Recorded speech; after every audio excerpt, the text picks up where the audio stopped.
What is up, fam? It's your boy Sunil. Thank you so much for tapping in to So Real Sports Talk. We got a very special show today. Last week, we only had one half of the B&E podcast.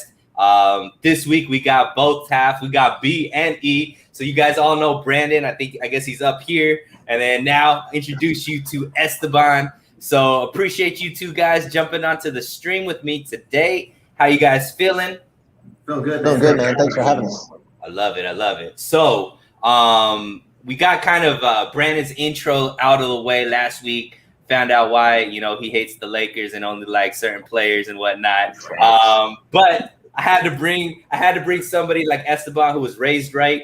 Esteban, go ahead and tell the folks kind of a little bit about your relationship with basketball. What kind of got you into the sport? Who are your favorite players, favorite teams, so on and so forth, my man? Oh man, so growing up, I was a big baseball guy, and I think right around fourth grade, my sister was going to a high school in town, Garcia Memorial High School, and they had this warm up that they did at the beginning, and that's what I fell in love with. I was like, I'm gonna go to that school. I want to play that sport. So that's what kind of got me into it. As far as I've always grown up being a Lakers fan. My dad was all LA, the Rams, the Dodgers, and then the Lakers.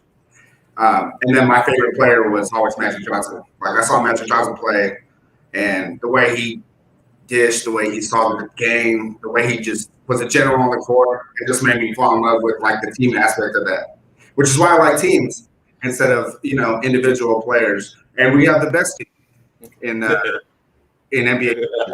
It's kind of crazy. I love it. Pretty sure the Boston Celtics have as much, if not more, championships. They have more that actually matter. We're tied right now, bro. Yeah. They have the Lakers and Boston are tied, but if we count only championships that were televised in color, the Lakers are much. For sure. And actually one in the city of LA. Even then. I mean, that's close to the 80s. So. All right. So you guys already know what this show is going to be like with these two up here. But we got a lot to talk about, guys. Obviously, we are 2 days removed from crowning new champions. Shout out and props to the Milwaukee Bucks for winning the 2021 NBA championship. And this victory, I think, is pretty interesting because obviously, Giannis had an amazing game, one of the best, closeout games ever in NBA history. And, the guy coming in with already two MVPs, just won a chip, now got a finals MVP with that. The question I have to pose to you guys, is LeBron James still the best player in the league? And we'll start with you, Esteban. What do you think about, is LeBron James still the king of the NBA, or has that crown been passed to somebody else? So I feel like LeBron has been probably the most consistent player. But as far as the best, I don't think it's only this year. I thought it started, a couple of years ago. I don't know if I cut out or not. No, you're good. Okay, cool. I felt like it started when Steph came in and started in 2016. And I mean, he had the same numbers for sure. But as far as the best player in the NBA, I feel like over the last few years, it's been, Steph had 15 and 16. KD came out and outdueled him in the finals. And then you have players like Giannis and Jokic coming in and they just, maybe it's live legs, maybe, whatever the case may be. LeBron's most consistent for sure. But I just think that as far as the best player in the NBA, I think that title has gone probably a few years ago for me. Who do you give it to? Who's the best player in the NBA? This year, I mean, I've felt like, and I don't know, I'm going to catch flack for this from this guy. KD is I feel like KD is just does things that you just cannot replicate, and I think it's on both sides of the ball. The way he moves as a guard, being 7 feet tall and having that high release point, it's just, I can't see anybody being if we take basketball players, I just don't see anybody being better than that guy. So Gotcha. that's for me. Brandon, why don't you jump in there and tell us why you feel like Esteban's wrong with all those looks you were given? I mean, first of all, we'll start with that KD thing that he was talking about there. The one thing KD cannot do is win without a super team. I mean, he had to go and recruit every best player of all time to play with him, or at least right now. Yeah, I went all the time. So yeah, no, it's definitely not KD, but it's not LeBron either. I don't think. So I do agree he is the most consistent, but I do not think he's currently the best. I feel like the way we've kind of done it is whoever was the best guy on the championship team. So right now I'm going to have to say it's Giannis. Because after Kawhi won his ship, everybody was like, "Oh my God, has Kawhi taken it over from LeBron? Like, is he that new guy?" And then LeBron won it, and everybody's like, "Why did we even question this? LeBron is still the best player in the league." And then we saw him not be able to get back to the finals, whether it was because of AD's injury or just he's older himself. So yeah, I'm going Giannis. I'm going Giannis there. Yeah, I mean, I think that I'm deviate a little bit from you guys in the sense that I think it's been pretty clear that LeBron James has been the best player, at least over the last, 8 years or so. I mean, he's been the common denominator in the finals for what was it, like 8-9 years straight. So to be able to be in the finals, pretty much dominate the Eastern Conference for as long as he was, I considered him the best player all that time. That didn't necessarily mean he was good enough to win the championship each year, obviously, but he was the best player. I believe he's still the most popular player. I believe he's the biggest draw still. However, the only person that was really in competition with him had been Giannis, right? 2-time MVP, but he wasn't able to take his team over the hump till this year. And, I think that this year, especially the way that he dominated the finals and now having that finals MVP plus, the type of closeout game he had, I think he's elevated his game to finally taking that crown away from LeBron. And it's obviously all props to, Giannis. It's also, father time with LeBron. He's just you can't sustain at the age that he is to be able to compete with, a young 26-year-old phenom like Giannis. It's time for the crown to be passed. And the reason why I feel like we could give it to Giannis is he's going to sustain this play, right? Like you guys name some names. I think KD is great, but he's kind of like, he missed the year with injury, and he is an amazing player. I don't know about that, but I think it's more like his personality is a little prickly, so he's not going to get the media attention like he should. Kawhi had that opportunity with what he did with Toronto, but he has injuries as well.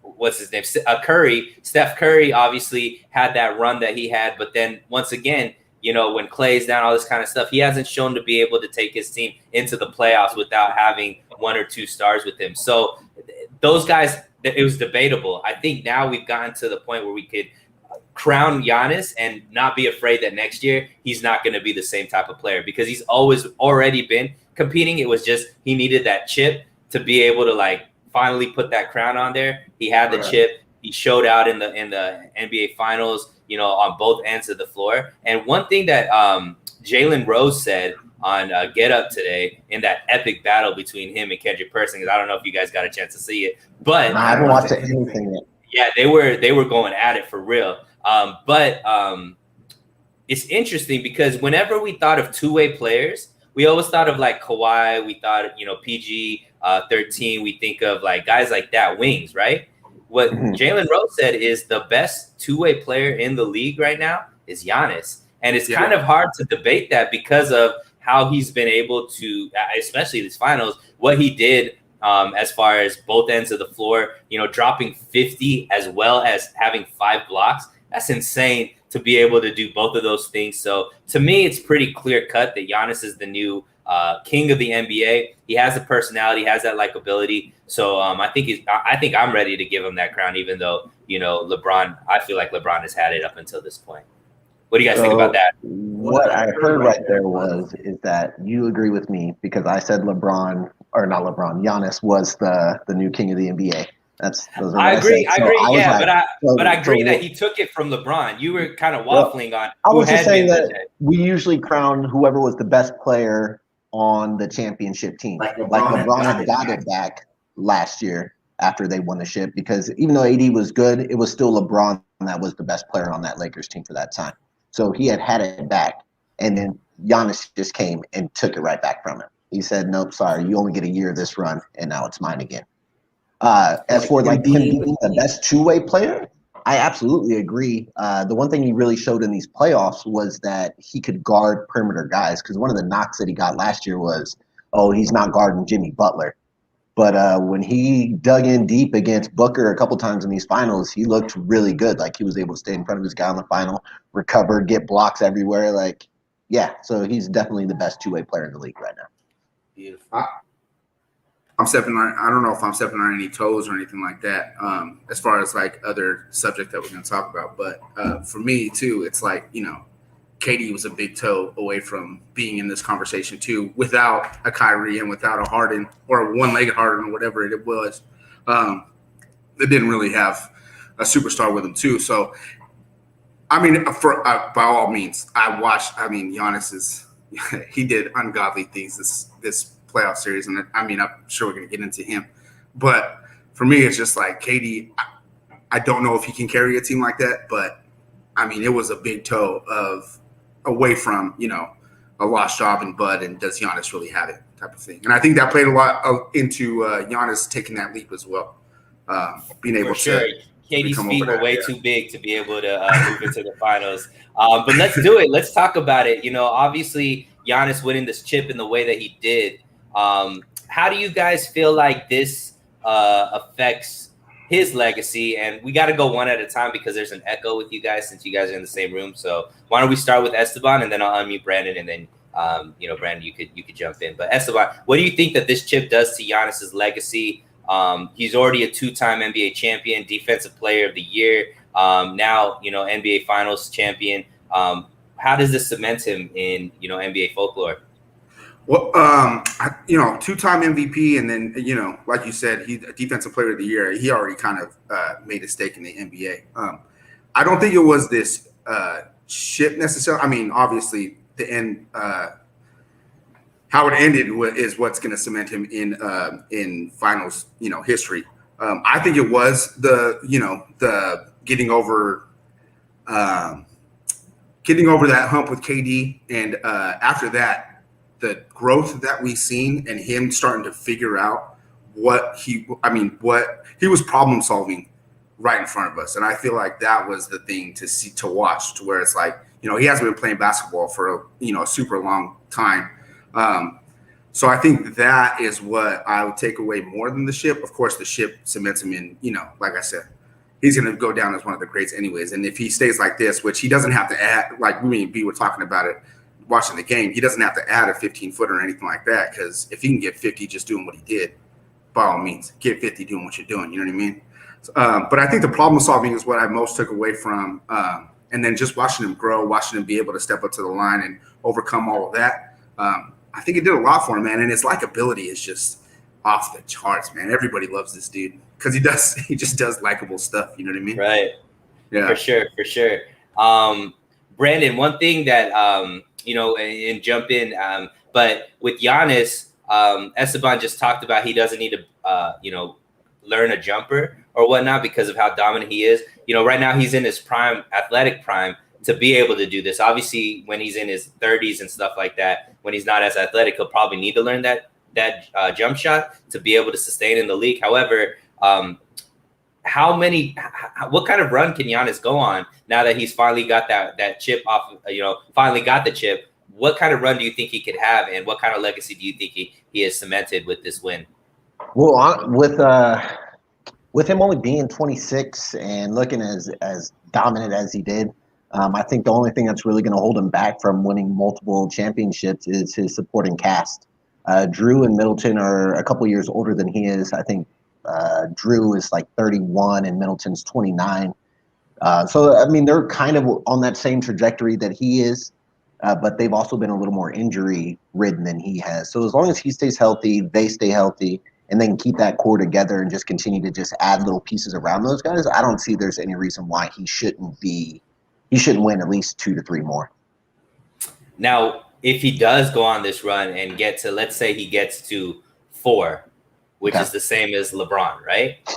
Where do you put him as far as up there, as far as one of the greats? Would he get there? Because obviously defensive champion, multiple MVP, at that point he'll probably be a 4-time NBA Finals champ. Can we see LeBron as somebody who we can start maybe even in a few years talking, hey, is this guy up there with Jordan? Is he the next guy in that conversation with, the Kobe's, the LeBrons, the Jordans, that conversation? Can he get there? So yeah, if Giannis goes on a multi-championship run without losing like the next 3, let's say he loses starts to lose consistently in the finals, then no, he's just in that LeBron tier. But if he can win more than he's losing, absolutely, we're gonna have to start talking about maybe him as the second best player in the NBA, and not LeBron. And hopefully he'll put out a better Space Jam movie. Esteban, what do you think about, can Giannis go on a run and be talked about in that greatest of all time, be one of those top 5 NBA players of all time? Can he get to that level, do you feel? Yeah, I feel like if he does do what we're talking about, for sure, I think that's super possible. I mean, what he did was amazing this year, and I think that he did make a leap. But I mean, we have to watch him again go through a tough Eastern Conference. That's going to be probably a little bit more healthy than last year, and then go up against a healthier Western Conference as well. So I think, yeah, for sure, if he gets to that point, absolutely, he's got to win more than he loses. I think the thing that we hold over LeBron's head is because he made it there 10 times and only won 4, so he's 4-6 or something like that. I think that's the biggest drawback on Bron's name and saying that he's the greatest. But yeah, I think we're going to have to talk to him. I feel like we're going to have to talk we're going to have to talk about Giannis in the same tier with LeBron, no matter what, to me, because I just think that they're on kind of that same level. I don't know if it's fair to talk about Bron and Mike and Jordan on the same level, only because this man never lost in the finals, so it's kind of hard to talk about him. Although Magic won in the best era of basketball anyway, but we're not. We're not talking about that. I think it's absolutely possible for sure. Yeah. Got you, and I feel the same way. I mean, it's kind of set up for Giannis to be able to have that conversation. Obviously not yet. This is all contingent on him being able to win a couple more chips. But if you look at who he's going to have to win chips against, we have the super team with the Nets. We expect Philly to make a move and partner up Embiid with somebody. So there's going to be kind of like a big 3 over there. In the era of all of these big 3s, if Giannis with the supporting cast he has can actually go on a run and have that type of success, I think that it would be pretty hard to debate. At this point, you would have to say that he is in that tier, but a lot of work has to be done till we get to that point. But is it possible? Absolutely. Go ahead, Brandon. I think that's one of the bigger things against LeBron too, right? Like, he was playing in the East the whole time, and even though getting there 8 times is still phenomenal, but doing it in the East was so much easier than doing it in the West. And right now, the top teams in the East look a lot like the top teams in the Western Conference. So I feel like Giannis's run, if he does continue, like you said, it's going to be a lot tougher for him over there. It's not just going to be a cakewalk. It's going to seem more fair, I guess. And to stay on the topic of comparing LeBron and Giannis, let's do the last one before we move off of this topic. But, we understand all championships are not equal, right? So, some people will, diminish maybe like Kevin Durant's championship with, Steph Curry and going to that super team and that maybe not be as much of a, I guess, like a victory as when Dirk did it with basically nobody on his team and beating that team, right? Or, some people diminish the Lakers championship last year because of the bubble, right? So we all know that there's like unequal. So if we look at LeBron's championships, the one that he probably gets the most credit for is going to be the 2016 Cavs championship, where they came back from 3-1. On that team, obviously the big three was him, Kyrie, and Kevin. Kevin Love, exactly. Now, with Giannis this year, his big three being Drew and Chris Middleton. And we'll start with you, Brandon. How do those teams compare? Who do you think had the better supporting cast? And which championship would you give more credit to? So I think I'm gonna have it's tough, right? Because I absolutely feel like the Warriors team that LeBron had to play is a lot better than the Suns team that Giannis had to play.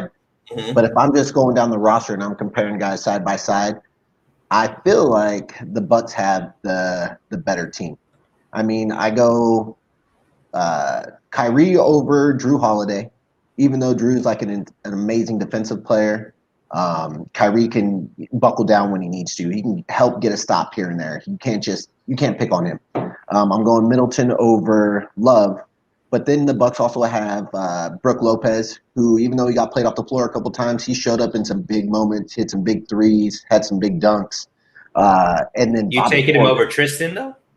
Absolutely, yeah. Tristan, who, yeah, no, I can't. I'm not a Tristan Thompson fan at all. The guy did show up big for the playoffs. Mm-hmm. He was never there for the regular season. But I feel somebody like Brook Lopez would have given him just as much trouble, or Bobby Portis. Portis would have put a body on him. Like Thompson would have been played out. Like there's no way. Thompson's trash. Okay. Sorry. So you think that LeBron's championship is more valuable than this Giannis one? Yeah, just because that Warriors team was a lot tougher, and I mean they came back from 3-1. Right. Yeah, they were down 3-1 and came back from that. So yeah. Got you. Esteban, how do you feel about that? What do you think as far as if you're comparing these two teams, who had the better team, and who do you give the most props for as far as the championship? I would give LeBron's 2016 ship way more. I mean, it holds more water for sure going up against that Warriors team. I don't know about Brook Lopez. I mean, they did have Timothy Mozgov, so. And Mozgov wasn't a joke, you know what I'm saying? Like, I'm sure he could stay in front of Brook Lopez, you know what I mean? And he had a bigger body, so it's not that big. It's not the big deal. And then Tristan Thompson would have shut down Giannis.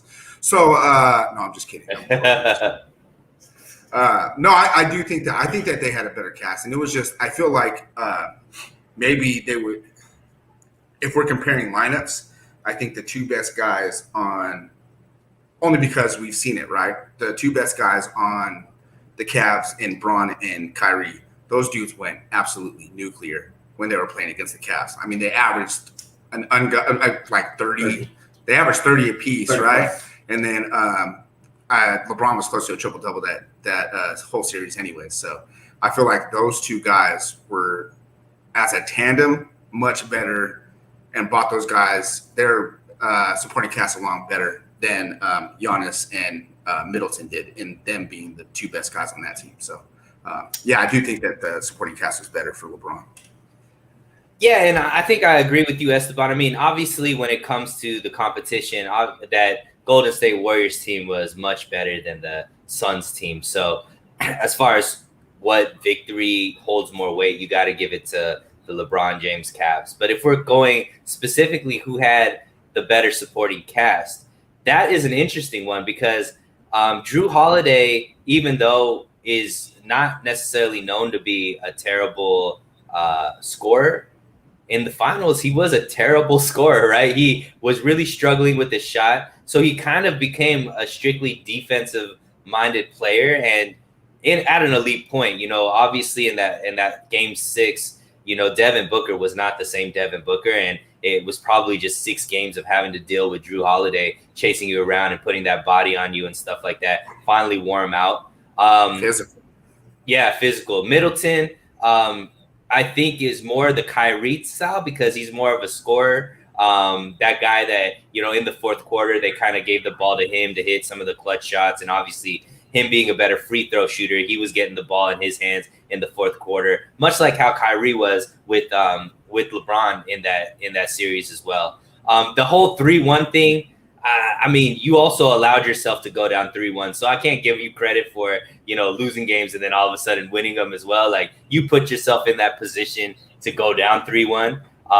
But I do think that the LeBron team was better than Giannis's Bucks. However, the level of competition isn't anywhere close, so I'd still give LeBron's team credit for that win over Giannis beating the Suns. Go ahead. It looks like you got something to say. Yeah. I don't appreciate all that Sun slander. All right, they're not that much better than the Warriors aren't that much better than the Suns. Oh my God! Come on, bro. Yeah. This is delusion. The point, yeah. No. They're just fine. Not Booker. They needed some more Cam Johnson out there. All right, Cam Johnson didn't get enough run. Jay Crowder, he's gonna beat up Draymond. Draymond ain't got nothing on Drake. Come on, bro. Crowder. Hey, Come maybe on, the Suns in a few years. No. Maybe, but Devin Booker is Booker's not even the reason for anything. Wait, hold up. Yeah, now that's crazy. Devin Booker, trash. He choked. You gotta Jay Crowder had more testicular fortitude than Devin Booker did in a game 6. You can see Booker was scared. Curry, Clay are better than CP3 and Devin Booker at the point that they were at. Could in the future. That's why you're muted. But and I don't even know how you argue that, my dude. But like, it's easy. Point guy. It's emotional. But I mean, if you're going off of emotions, then I understand. But if you're going off of like strict understanding of the game, do it all the time. What are you talking about? See, keep going. Like, somehow the Lakers got brought into this, even though we're talking about teams that have nothing to do with the Lakers. Emotional up here. LeBron, what are you talking? But yeah, I mean, I think that LeBron gets a lot of props for that 2016 championship.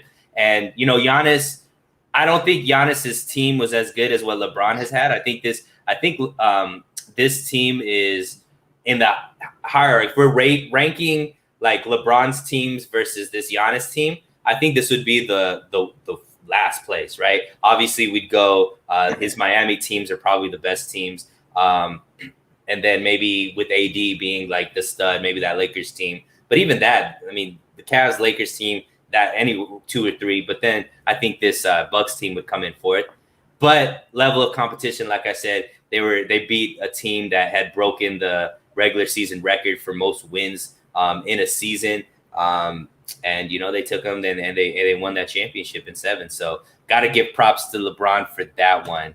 But let's get off of LeBron and Giannis. I mean, Brandon is getting a little emotional with the Lakers and whatnot. So let's go to this topic. Yeah, how does this loss affect CP3's legacy moving forward? And guys that might not know, Brandon's favorite player is Chris Paul. So Chris Paul, obviously, in my eyes, is probably the top 5, one of the top 5 point guards of all time. He is truly a point guard.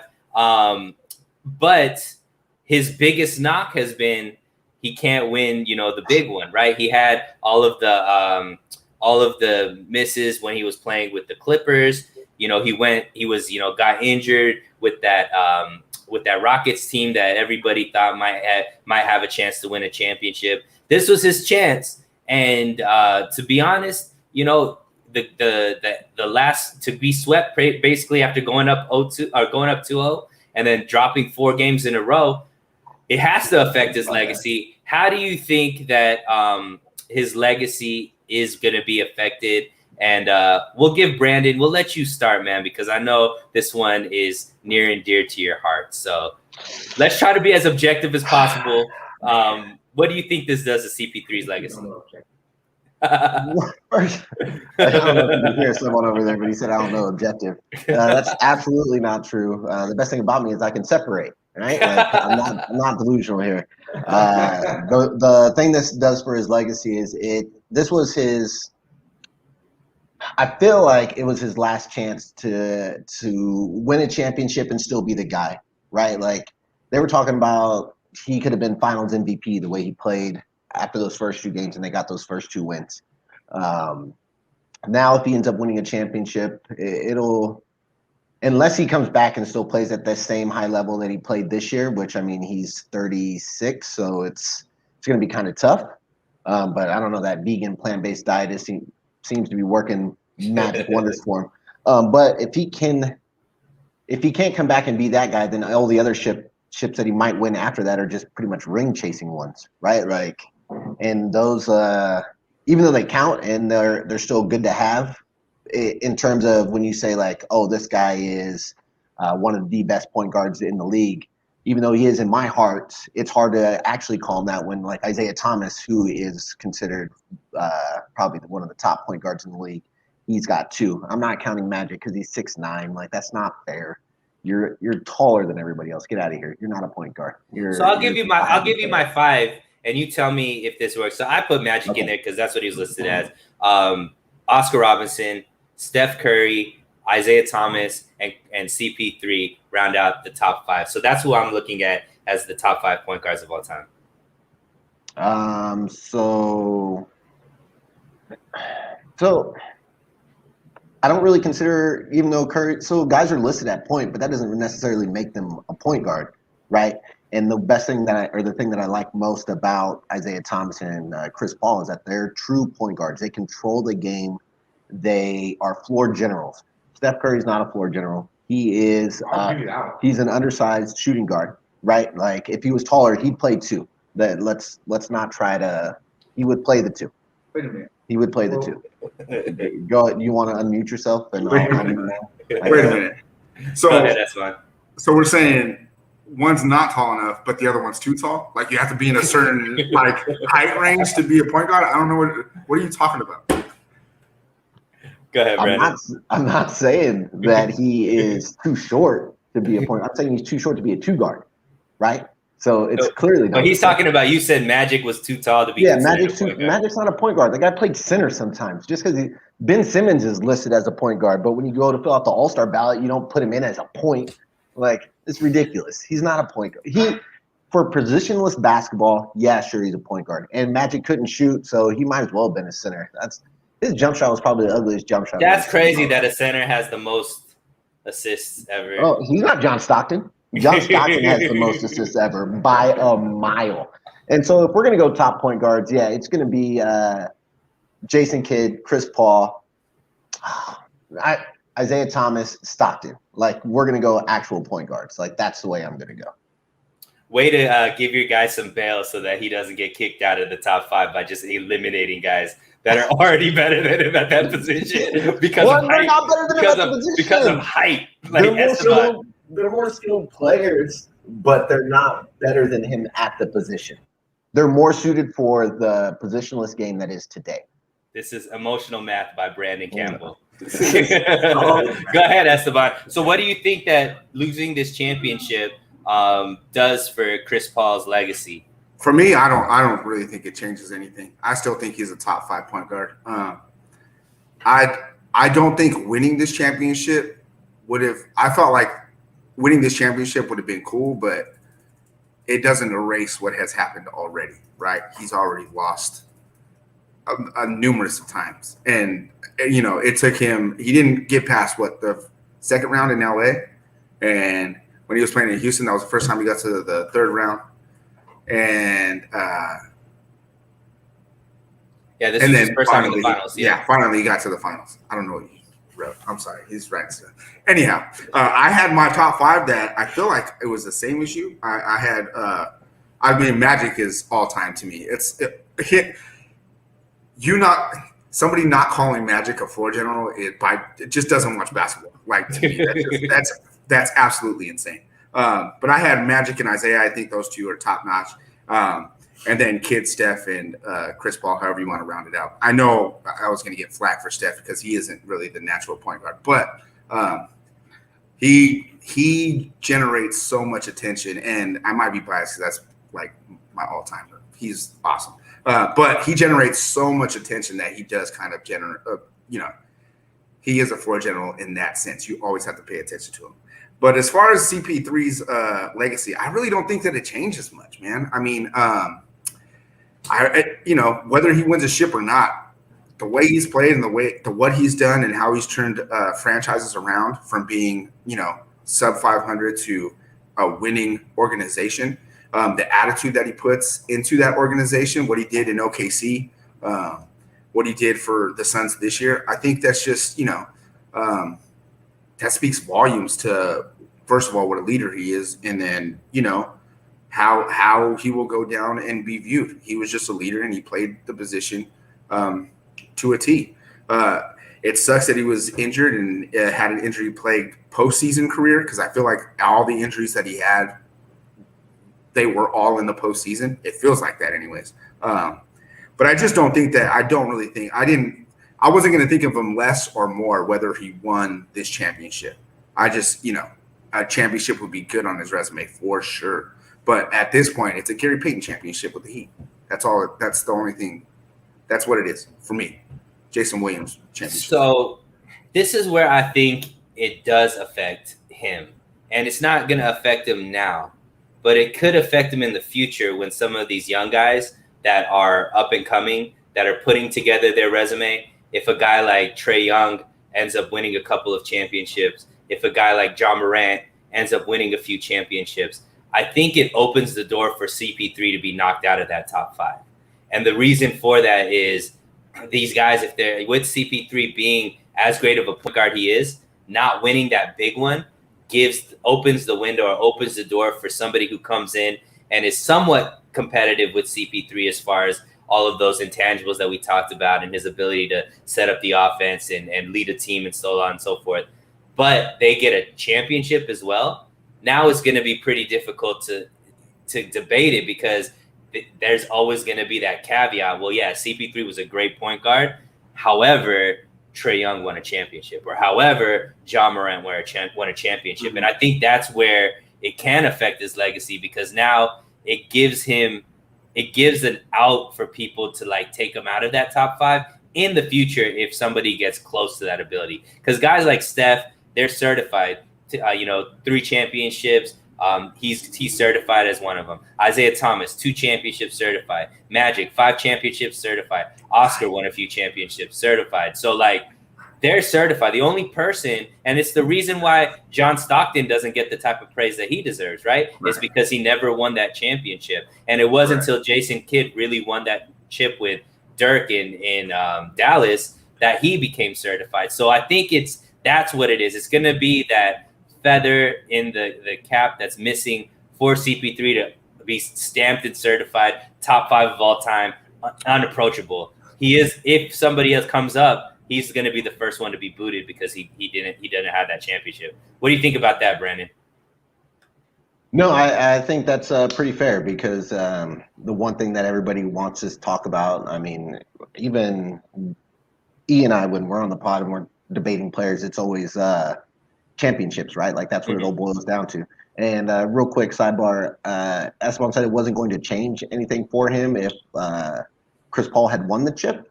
He's absolutely lying, because his biggest argument is that Chris Paul's a loser because he doesn't have one. But if Chris Paul has one, he clearly couldn't say that anymore. So 90% of his arguments would be invalid. Not that they're anything anyway. And it's true. It would have certified him, right? Because this team would be considered his team. Would be considered his team. Go ahead. And that's the biggest knock. And that's why I wanted him to win this one, because it's still his team at this point. It's not DeAndre Ayton's playing better. It wasn't Booker wasn't quite there yet. He's still young enough to where it's like, no, Chris Paul was the one that truly came in and led this team. And now it's not going to happen. And you talking about Trae Young and winning championships, like that's absolutely possible, because Trae Young he's a point guard, man. That guy, he controls the game with his pass. So if he starts winning chips, like that's going to be rough, because it can push him right out. But I think where he'll end up falling, though, is more along the lines of like Charles Barkley, right? Like Charles Barkley's a 4, and he gets mentioned as being one of the greatest players, but you don't ever say like, oh, he was one of the greatest 4s ever. It's just like, oh, he was a great player that never won a chip. Right. Same. Karl Malone, John Stockton. I think, he falls into that category of guys who just weren't good enough to take their team like over the top.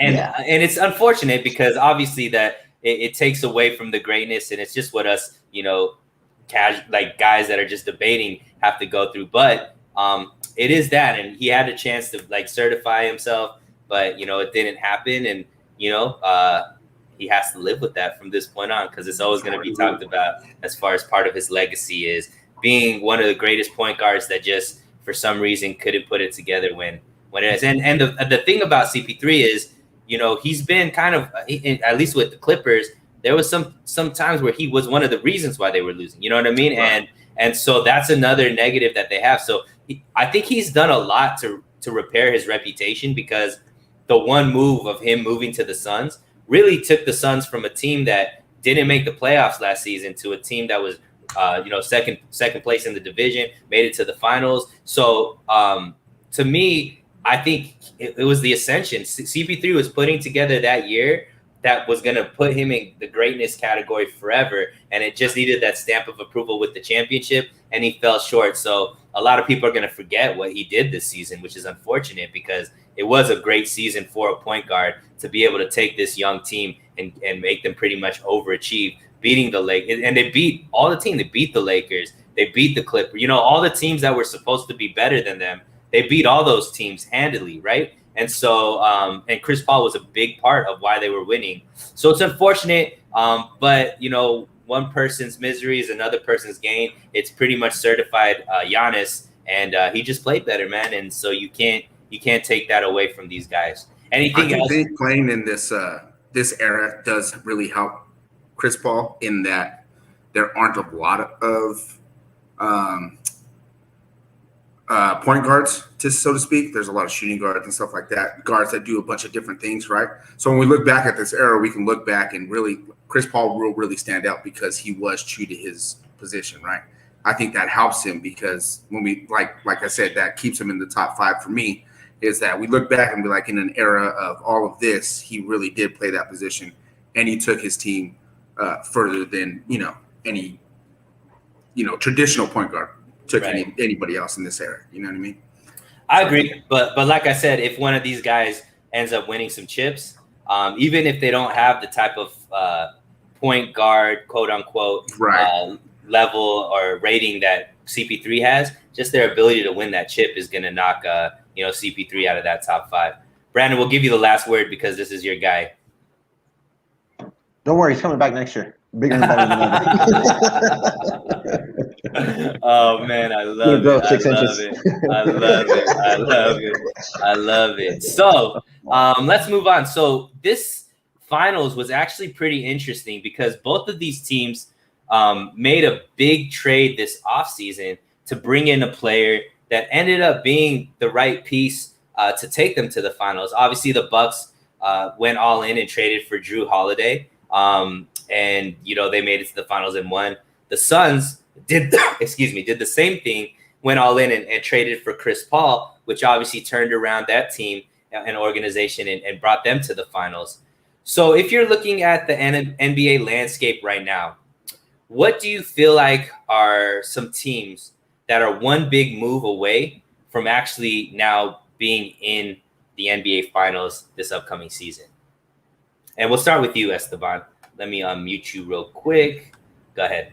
I'm really bad at I know the teams, I think the Mavs are one. I think the Blazers can be one. The Knicks are a trade away from being super, super good. I don't think Randall's the guy. I think they have to get a guy in there, and Randall can be either the second or third option. As far as what they should trade for, or who they should trade for, this guy B always has the the answers. All right, so let's pass it to B, and then maybe you could go off of some of the ideas we come up with. So Brandon, let's take it to you. So we kind of discussed a little bit about this last week, but talk about kind of what you feel like are the teams that are, one big move. And if you have a player in mind, what would that player be that could, if they traded for this person, they'd be in the finals the next season? So I think the team that we're really going to need to look at is the Suns, right? Because I think that they can get right back there to the finals. They just got to find a backup big.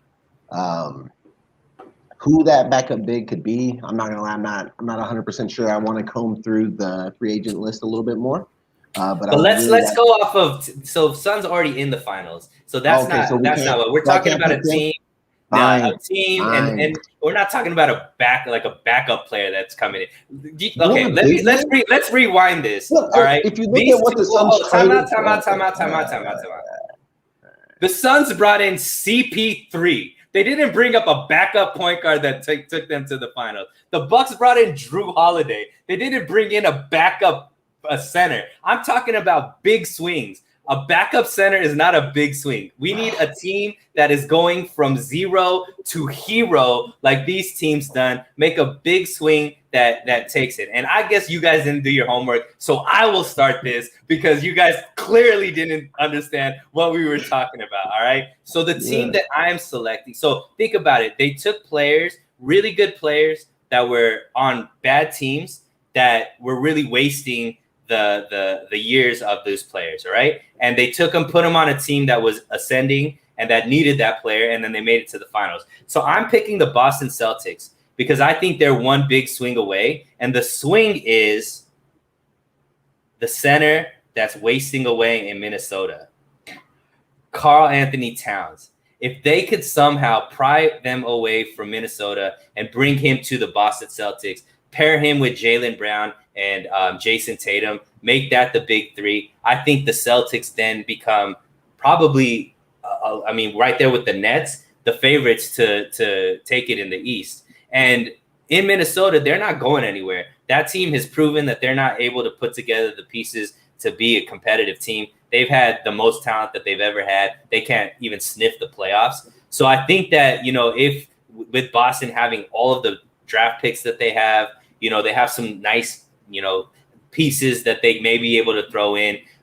If they could pry away Karl Anthony Towns, and obviously maybe Towns is going to need to request a trade as well, which is big with these guys. I think that if he moves to the Celtics, we're looking at the Celtics being able to get over the hump and actually make it to the finals and be able to win a chip with that big three. So that's what we were talking about, guys. That was the homework assignment. So do this on the fly, just like you guys went through high school with, and coming up with your answers last second. So Brandon, now that you understand what we're talking about, what is the big move that could be done?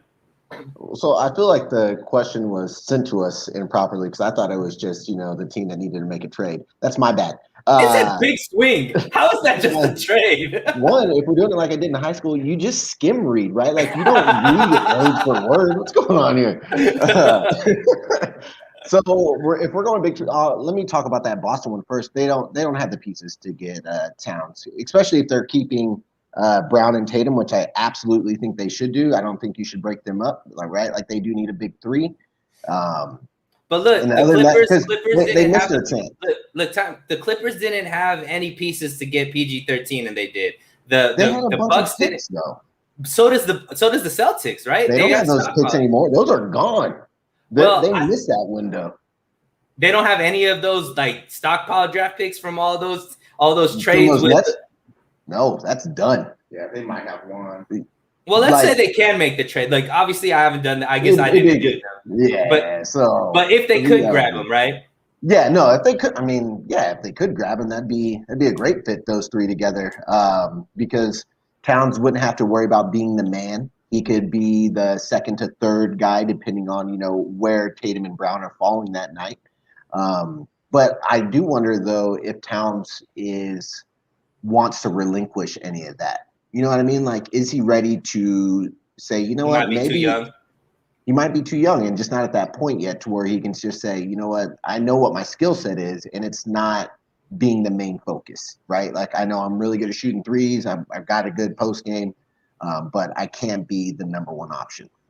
A trade that I do kind of like, though, and it kind of piggybacks off of our stuff from last week, and I didn't even mention it, is the Nuggets making a trade for Ben Simmons. Right? Because they have a bunch of shooters already around them. And if you can put Simmons, Jokic, and either Porter or Murray, you can get rid of one of those two. I don't really care which one.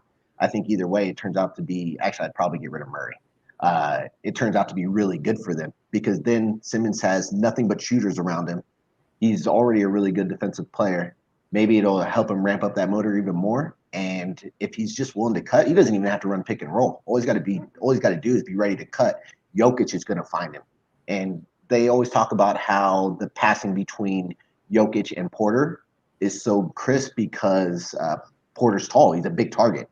Simmons is the same size. He's just as big of a target. And so you throw the 4 out of Jokic, Simmons, Aaron Gordon, and Porter. One, that's a huge team. You don't have to worry about size at all, and they can cover small. Because even if teams go small, nobody's ever played Jokic off the floor, right? Like bigger centers have gotten played off. You've gotten Gobert's been played off. I can't think of another center right now, but most of the big time centers get played off the court, and Jokic hasn't, even though he's not as good defensively. So I think they'd be really good defensively and still be phenomenal on the offensive end of the ball. I agree. That would be a good one. Esteban, now that you understand the homework assignment, what do you think? What do you think is a big move that could change the direction of a team and get them into the finals? What if Brandon Ingram goes to Philadelphia and teams up with them? There's enough defense around him, so he's not playing that much defense, right? Mm-hmm. He's known to take that. He's not afraid to take that big shot, and he's pretty good at it. Honestly, I mean, they go to him at the end of the game. He doesn't fit with Zion or Lonzo at all. Like, he's too ball dominant, and I feel like Zion and Ball would flourish without a ball dominant player next to him. Plus, I mean, if you trade, I mean, I know it's not a straight up trade because Ben Simmons supposedly is way better than Brandon Ingram, which I don't see it, but you can make that case. If Ben Simmons is on that team, now you can go put Ben Simmons at the 5. And then you can, I mean, Zion's not a great shooter, but he's a shooter. He can step out and knock down that mid range. You got Alonzo that's shot 40% from last year. I feel like that would be fun. I feel like Brandon Ingram on Philadelphia would just help them automatically. Plus, you got Tybull to play defense around him too. So that's an interesting move. I think him and who's the guy that they have right now from the Clippers? Bledsoe. No. I'm talking with the 76ers. Tobias Harris. Him and Tobias Harris kind of are duplicate players to me. In the sense that, like, they're kind of one-dimensional team. They're known for one side of the ball. And one thing that we were talking with last week with Brandon, I think the 76ers have too many one-dimensional players on their team, and they really need a two-way player that could play no matter what, the quarter, the time, the score, all that kind of stuff. Because one thing with Doc Rivers, he's not very good at adjustments. He's not very good at putting people with the right matchups. Once they figured out what his plan A was, he doesn't have a plan B. If you figure out his plan A, they're losing, right? And it's shown in with how little he's done with, very talented teams. And I think Brandon Ingram is another conundrum for them, like, in the sense that he's going to be all offense, but then other than Embiid, you can't, when do you put Tybull on? He pretty much plays like he's not going to be able to be a point guard. And you got Harris and Ingram on the floor at the same time. It's kind of like all the same thing. Seth Curry's there. He's a defensive liability. So I think that would be interesting. I mean, I think it'd be something different, which I think the Sixers need anyways. But I don't know if that necessarily scares. Especially with this Nets team too, though. Like, and we were talking about this throughout watching the Nets play too, when all three of them were there. It's like, if they really do go as far as they were supposed to without getting hurt, what kind of value are you putting into a defensive-minded team rather than let's just load up on the offensive side and try to keep up with these dudes, right? But you're not going to be able to, because they are 1, 2, and 3 in scoring in the NBA, right? So you're not going to be able to find 3 other guys that could score like them. So you have to be able to stop people. Because we were talking about that. We were talking about with the Brandon. The Nets only have to really play 5 minutes of defense per game. That's it. And then if they could do that and get a streak of stops over those 5 minutes, they win the game, because they're going to outscore you, because you're not going to be able to stop them. Brandon, what do you think? Let's let you jump in. What do you think about Ingram to the Sixers? Does that team scare you? So it's interesting to me. I just wonder if, because when Ingram was in LA, he showed the ability to play defense, right? Like he showed a willingness to play both sides of the ball. It was just for whatever reason when he got to the Pelicans that just stopped. I don't know if that I think I mentioned that, or I might not have, like the losing culture kind of set in Right. with him because he was always losing with the Lakers, and then the Pelicans were always losing, and he just needs somebody that can be like, hey man, we gotta get back to playing that two-way game that you were starting to show there in LA. I think he could be really interesting next to Embiid because he is kind of ball dominant, but he handles it just enough and can run some pick and roll with Embiid to where they could be scary. I mean, because when you talk about teams just got to be able to score with the Nets, but nobody can. The one thing that will be able to score with the Nets is a center that can get you a constant bucket in the paint.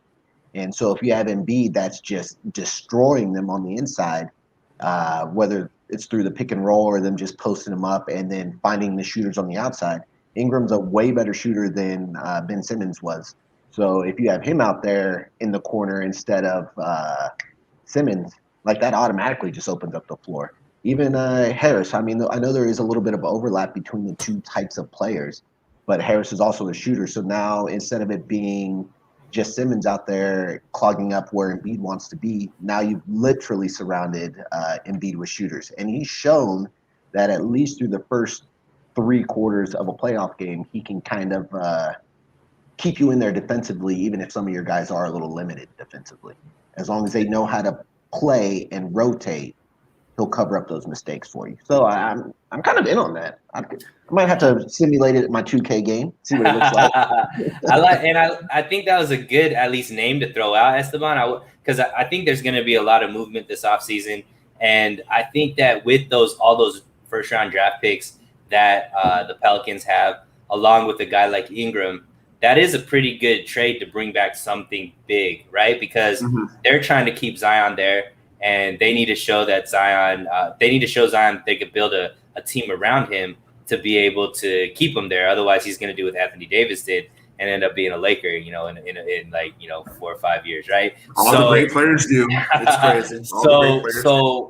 So Brandon Ingram is a player that I think teams would be interested in, and somebody who I think the Pelicans would be willing to, give up if they're going to get something really big back. So that's an interesting name. I don't know if he fits with the Sixers, but I think he can fit with the team and maybe be a player that takes the team over the hump. So that'd be interesting, definitely. And talking about player movement, so it came out, I think yesterday or earlier today, that the Lakers they're looking for a veteran point guard to bring into the team. And a trade was dangled out, or they at least made the call to the Wizards for Russell Westbrook. And I believe the trade was going to be Schroeder, Kuzma, and THT. So we will start with Esteban because I know Esteban is the Laker fan here, along with me. But Esteban, how do you feel about Russ coming to the Lakers, and do you feel like that's a good fit for what the team needs to get back into the championship? I'm out on that trade. I don't like that trade at all. I feel like we have dudes that can get to the rim, which Russ can. And if it's Braun and AD getting to the rim and kicking out to a Russell Westbrook, I don't think that solves the problem. The problem that I saw, even when AD was out and LeBron was getting to the bucket and kicking out, nobody could hit a shot. And I know that we're not going to get, the Currys of the world and the Clays of the world to, stand out on that three-point line, but I feel like that's who we have. That's somebody that we have to target. We don't have a bad team. The Lakers don't have a bad team. They have a good team, right? AD is going to be great if he doesn't get hurt, which is a big if. But I do feel like we have the point guard in, Braun. I think Westbrook can do okay with the second squad, but on that second squad, we have to have shooters, and I just don't think we have enough shooters. So I don't know how Russ would make sense. Does that make? What do you think, Brandon? I hate agreeing with him, but I do. Russ, He's not a good fit for the Lakers. I do like him as a point guard. I really like him as a player. I'm much higher on him than Esteban is. But the thing you have to do with him is similar to what you need to do with Simmons, and it's just surround him with shooters, right? Like he needs 5 shooters around him, or at least 4.5. And it's not in the Lakers, right? Like you're going to take away some of his value. Him having to share the ball with LeBron. And I'm not saying they can't do it, but since LeBron's a drive and kick kind of guy, like he likes to get to the rim, find his shooters outside, and you don't want that to be Westbrook. Now, if it's late in the game, it's kind of close. I don't mind him taking a pull up. Oh, because Russ is not afraid. Russ is not afraid. Even though his percentages don't show it, that guy is super confident in that shot. He will take it every time, and so I love it. But yeah, so that's all I have. So I'm gonna disagree with you guys, and I think it's like common. It's the common trend to say like this trade isn't gonna work. But this is hear me out and tell me if you believe this logic. So one, I think the last 2 years have proven something that a lot of people might have missed on. So this year's champion and last year's champion were really bad 3-point shooting teams. So everybody is overvaluing this. Oh, we need all of these shooters. We need all of these shooters. However, if you look at the last 2 champions, both of those teams struggle shooting the ball. So I don't think it's the need for shooters that actually is going to be what takes a team over the thing. I think that's just kind of because of what we've seen with Steph and Dame, that everybody just thinks you need a lot of shooters and that's going to be it. But those guys aren't winning championships, at least these last 2 years. It's really the teams that are big, like have a lot of length and have really good defense that are winning championships. So I believe that the Lakers already have a championship caliber team. Their issue is health. So what could Russell Westbrook bring to the team that maybe not other players can be? Russell Westbrook is one of the best regular season players of all time. Right? He is somebody who has a motor, who's going to play hard every single game and going to be able to keep your team in a game. And if he has the right pieces around him, be able to help your team win on a consistent basis day in and day out. And why I think that's going to be valuable to the Lakers is going to keep LeBron and AD fresh because they could still have a star on the floor and we could rest LeBron. We could not make him play, 35 minutes a game and bring them into that low 30s during the regular season and ramp them up when it comes playoff time and get them really sharp. Especially with AD, we could play a different style of game if AD's out with a guy like Russ and Montrez. I think they would crush in a pick and roll and be able to help the team still be able to contend through the regular season. And then come playoff time, then that's when you bring it back to the LeBron and AD pick and roll and really have them kind of run the team and have Russ basically take a step back. And I think, one of the things that people say is, oh, Russ is a team killer. Like he can only play one style of game. But I think Russ has humbled himself as far as understanding where he is in his career. And if he has guys like LeBron and guys like AD around him, I think he'll understand what he needs to do. And, obviously, a guy like James Harden might be tougher to relinquish the ball to because James Harden hasn't won anything, right? But a guy like LeBron, who's won 4 chips, AD, who's won a chip, he's coming to the Lakers where LA's hometown for him. I think that it could be something that's valuable to the Lakers. It's not my first choice, but if this is the best they can do because they have very limited trade assets, I don't think they're going to be able to swing a trade for a guy like Dame unless they get rid of AD, right? They're not going to be able to do it for just Talon Horton Tucker, Schroeder, a sign and trade with Schroeder and Kuzma, which you're not really losing crazy pieces to get back something that can benefit. If it's only going to take that and you still get to keep, you still are able to sign, we were talking about Alex Caruso and, bring back some guys on minimum contracts that could be those shooters, 3-and-D type players. I think Russ can really benefit the Lakers and help them actually get to, because if they were healthy this season, I think that they would have made the finals again. I don't think the Suns beat them. I think that if LeBron and AD were healthy, I think that we're looking at, Milwaukee and the Lakers. So it's not that the Lakers need a whole bunch of players. They just need health. So I think Russ can help them and keep LeBron and AD healthy just because he could play every single day and play hard. What do you guys think about that? We'll go with you first, Brandon. I don't know why. I think you muted yourself, so there you go. I didn't mute myself. I would never try to quiet myself. So the one of the I do like the alternative way of thinking for the Lakers, right? Like it's not all doom and gloom. But the one thing I will say, even though neither team shot really well, for the Bucks and the Suns, neither of them teams shot really well in the finals or even somewhat throughout the playoffs at the 3-point line. They were considered in the regular season like solid 3-point shooting teams, right? Like they have guys that you can kick the ball out to, and you know that they're going to be willing to shoot it. Whereas if you're already just a bad 3-point shooting team, nobody has to go out there and play. Like threes are harder to come by in the playoffs because teams know everybody wants that three. So you want to try to take it away. So that's why the drive becomes more valuable or the mid-range becomes more valuable. But if you're a team that already can't shoot those threes and the defense doesn't have to go out there and play you, now everybody's in the paint and there's no driving lanes. So now you're just having to try to live off of guys shooting threes that can't shoot threes. So that's why you say that you want people that can shoot threes, because it's just the threat of it, right? Like but the Lakers didn't have that even when they won their chip last year, right? So that's what I'm saying. Because KCP was a shooter, Morris was a shooter. They still have those guys. Those guys are still there. So I mean that doesn't change, right? That same team is there. It's just Russ now is going. So they're not getting rid of those shooters that you're scared of to make this trade.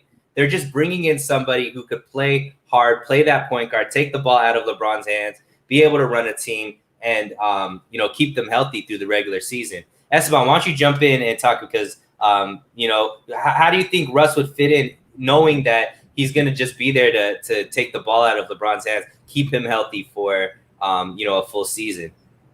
I feel like that's cool. Like I understand the logic there. When I say like when I talk about shooters too, and especially this year, I think the mid-range game is so undervalued that when you drive and kick to that 15-footer, if you can make that shot, that's way more valuable. For me, the problem was, I saw that with like KCP showed up in the bubble for sure, but this year it was like you kicked it to him and he didn't make anything. And Kyle Kuzma, same thing, didn't make anything. And Kyle Kuzma, to me, like regressed in progression. You know what I mean? Like he played way worse than I saw him play last year.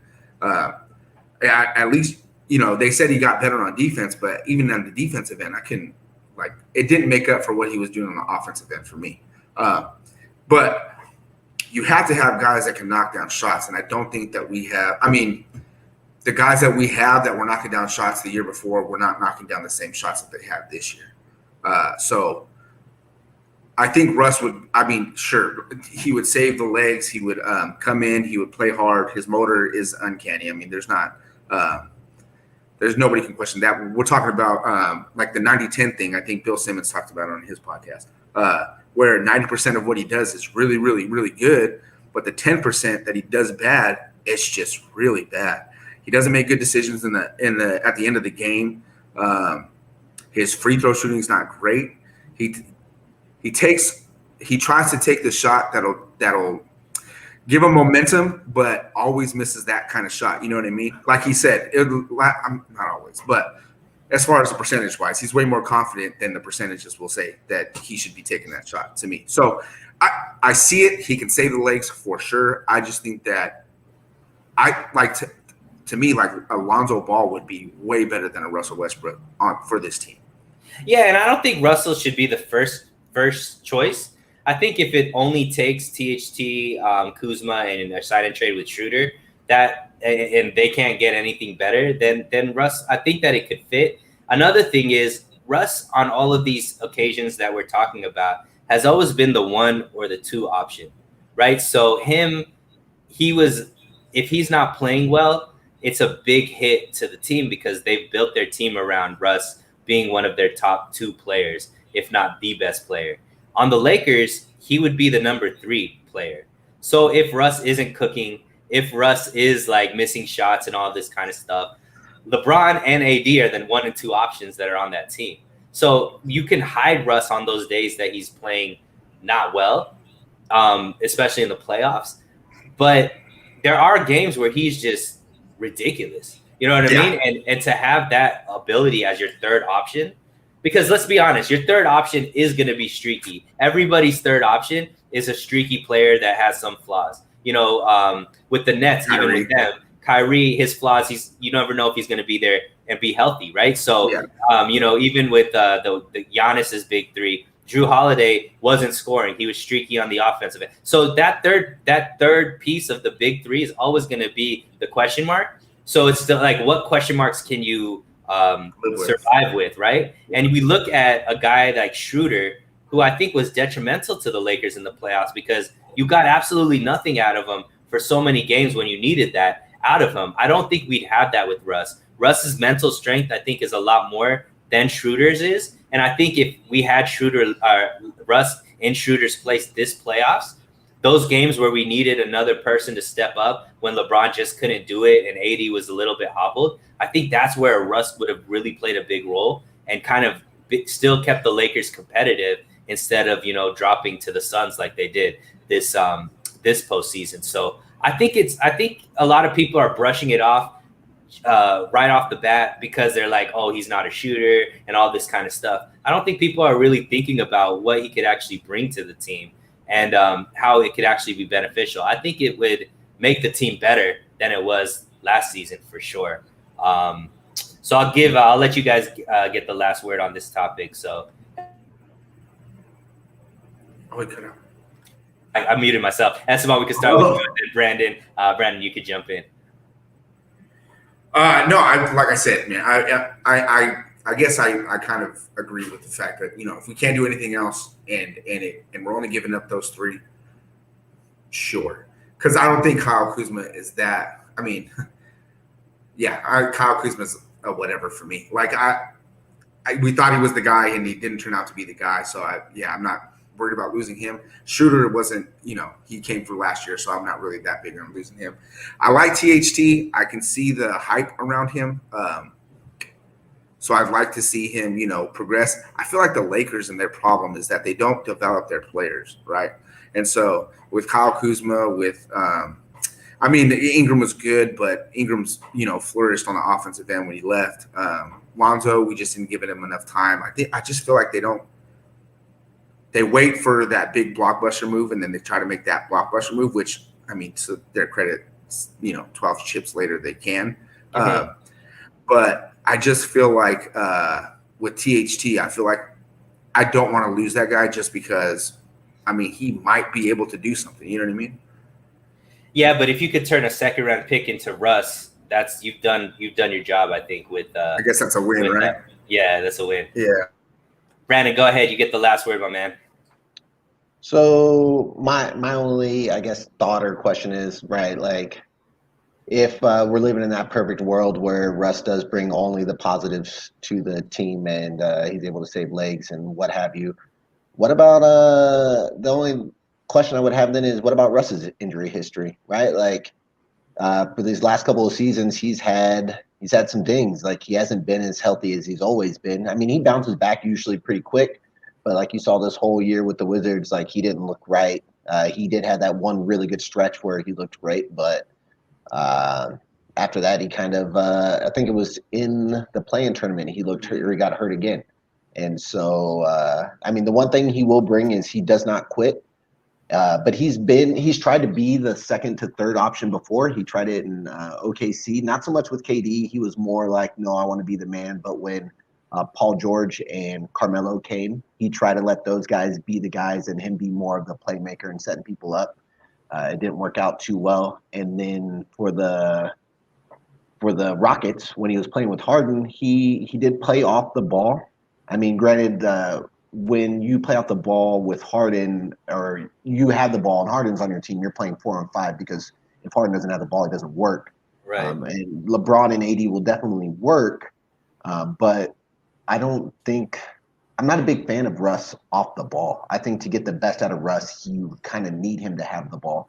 he'll do some cuts. Like he's not going to give you a complete zero, but when you throw him, LeBron, and AD out there, and that's three guys that you don't really have to play super tight on. It just gives me some pause. Like I see where teams can load up and play defense against them, right? Like it's not I agree, an but combo. I think that LeBron's transitioning to being more of a shooter than that guy that's going to just take the ball down to the post, right? So I think that Russ, although you're right, he's had some dings here and there. I don't think is going to be the workload that he's had. This is good. If he comes to the Lakers, it's going to be the best team that he's ever had since that OKC team when he had, when they took that team to the finals, right? So, and it's not like they weren't performing with that team. They were going to the Western Conference Finals. They made it to the championship, 1 year. So they were performing. But when you bring up Paul George and Carmelo, that's not AD and LeBron. You know what I mean? So like having that big three versus the PG big three, there's something to be said about a guy like LeBron, a guy like AD, who I think are better finishers. AD, you got somebody that could finish at the hoop consistently. So I think, I'm not saying it's the ideal situation because I do think there's better fits out there at point guard for the Lakers. But I think a lot of people are just like poo-pooing this idea and just being like, this will never work without really understanding what Russ would be asked to do and how he can actually benefit. So I'm just higher on the trade than I think other people, especially when you're talking about what you have to give up for it. But, we'll see. I don't know if it's definitely going to happen, but definitely I think it'll be fun to see what does happen because something's going to happen, right? We think Ben Simmons is moving, Dame's moving, Russ is moving, Lakers are going to do something. So it's going to be a fun offseason. And these two will be right here talking about it on So Real Sports Talk. Thank you guys so much for coming in. Thanks for having us, man. Look, I know you guys' podcast is on a hiatus. You guys are starting back when? Probably the first week in August. Yeah. Okay, so we got a few more weeks till I guess next week. 2 weeks, right? Yeah, it's pretty much. Yeah, it's about 2 weeks. Yeah, okay. I'm gonna be on vacation. Cool.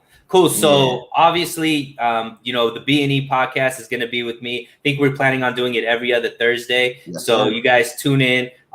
Definitely subscribe to the B&E podcast. They talk sports. Is it only basketball, or do you guys talk all sports? Now we only talk. The only sport we talk is basketball because I can't do any other sport. And then I think they talk about life in general as well. Yeah, we talk about life. We talk about pop culture stuff, movies and TV shows, stuff like that. Perfect. Well, obviously you guys understand their relationship is nothing but laughs, giggles, and a lot of swear words. So definitely tune into them. These guys will be back in a couple of weeks. Guys, thank you so much for being on the show. All of you guys that tuned in, thank you again. Remember, keep it so real, and we will see you next time.